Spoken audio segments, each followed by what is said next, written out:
I ended up here because I'm bipolar. I really do like it here.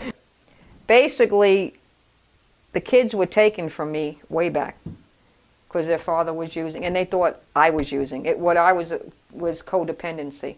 So I ended up in the court system. So I had to go to the parenting. They thought because he was using, I was using, and we made his grandmother, I mean his mother, foster parent for 18 months. They acquitted me of all those charges. They said, Mrs. Haywood, would you like to stop all this and give your grandmother, your mom and mother-in-law legal guardian? I said, there you go. That'll solve the whole problem right there. And I was willing to do this because at the time my son was only 7 and my daughter was 6. And then they said, but there's only one exception to the rule here.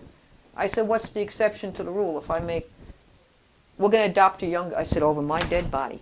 She ended up having custody of the kids, my mother-in-law, because I gave her all 3. And I realized I was getting a job, but I wasn't holding on to the job. Finally, the psychiatrist says you are what is called manic depressive. Mrs. Haywood, another name of it is bipolar. I was living in an apartment with a woman that was probably 15 years older than me.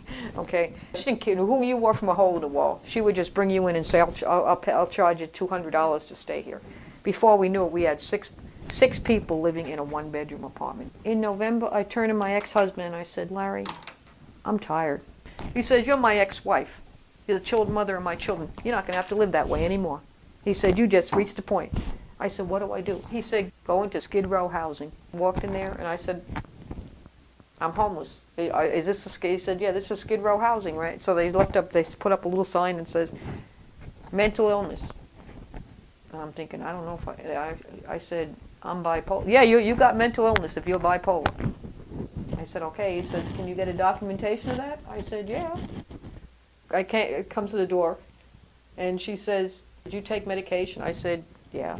So the other woman says, no, you're out. To her, to Charlene, right?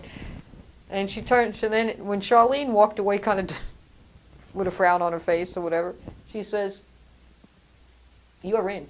I said, what do you mean I'm in? She said, didn't you just tell me you're on medication for bipolar? I said, yeah. She said, well, okay, if you can bring me all these documentations. I said, are you trying to tell me by December 1st I'm going to have my own place? She says, yeah, because I have 6 availabilities. Coming to find out, I was the 6th person. What was really amazing, the first night I really felt warm because when I went up, I realized that, hey, this is my own place. So in the St. George, people do fear because they just want to. And that's taken me a little while to accept, and that's really something really special to me. I'm on the 5th floor, and we are like a family up there. Eunice lives on the 5th floor, I live on the 5th floor. But the main thing I like about the 5th floor is you go up there and no one bothers you.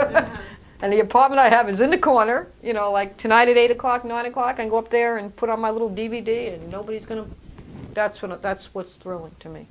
I know it might sound simple to you.